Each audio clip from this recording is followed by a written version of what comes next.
Hello అందరికీ. చెట్టు పేరు ఏంటో తెలుసా మీకు? రోజ్మెరీ చెట్టు అండి. చాలామంది అడిగిళ్ళు మమ్మల్ని, అందుకే మేము నర్సరీలో తీసుకొచ్చినాము.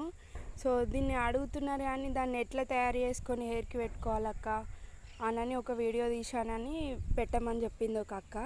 ఆ అక్క అయితే వాటర్ యాపిల్ చెట్టును రోజ్మెరీ చెట్టు కూడా తీసుకుంది.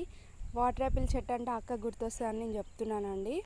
సో అది పెట్టుకున్న కాడ నుంచి హెయిర్ ఫాల్ తగ్గింది, హెయిర్ గ్రోత్ అవ్వడం చాలా బాగుంది. నేను కూడా ట్రై చేస్తున్నా, మీరు కూడా తప్పకుండా ట్రై చేయండి. రిజల్ట్ అయితే చాలా బాగుంటుంది.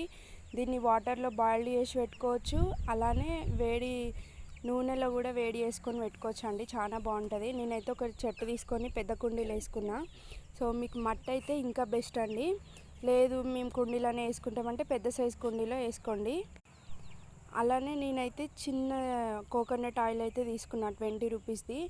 దానికి తగ్గట్టు నేను ఆకులు అయితే తెంపుకున్నానండి. నేను కొన్నే తీసుకున్నాను కదా ఆయిల్ అనేది. సో కొన్ని ఆకులే తీసుకున్నా. వేడి స్టవ్ మీద గిన్నె పెట్టి దాంట్లో వాటర్ పోసి కొంచెం మరిగినాక ఈ ఆయిల్, గిన్నె పోసిన ఆయిల్ తీసుకెళ్ళి ఆ వాటర్లో పెట్టేసి కొంచెం మరగనివ్వాలి.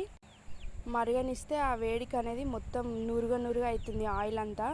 మనం డైరెక్ట్ గ్యాస్ పైన పెడితే అది ఏమవుతుంది అంటే ఆకులు అనేవి నల్లగా అయిపోతున్నాయి. అందుకనే అట్లా కాదని చెప్పి వేడి నీళ్ళల్లో పెడితే మంచిగా ఉడుకుతాయి అని చెప్పేసి నేను ఇట్లా చేస్తున్నా. సో మీరు కూడా గ్యాస్ మీద పెట్టకండి, ఇట్లా హాట్ వాటర్లో పెట్టుకొని మంచిగా కలుపుకోండి. చూపిస్తున్నాం కదా, ఫైనల్గా అయితే రెడీ అయిపోయింది ఆయిల్ అనేది. దాని వాసన అయితే భలే ఉందండి. మీరైతే తప్పకుండా ట్రై చేయండి. 5 మినిట్స్లో అయితే అయిపోతుంది ఆయిల్ అనేది. నేనైతే మెంతులు వేసుకోలేదండి, మీరు కావాలంటే మెంతులు కూడా వేసుకోవచ్చు.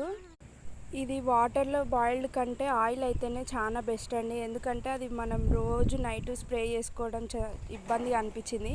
నేను అందుకనే ఆయిలే యూజ్ చేస్తున్నా. మీరు కూడా తప్పకుండా ట్రై చేయండి. రిజల్ట్ ఎట్లా వచ్చిందో కామెంట్ చేయండి. ఇలాంటి వీడియోస్ కోసం సబ్స్క్రైబ్ చేసుకోండి. థ్యాంక్ యూ ఫర్ వాచింగ్ అండి. Thank you so much.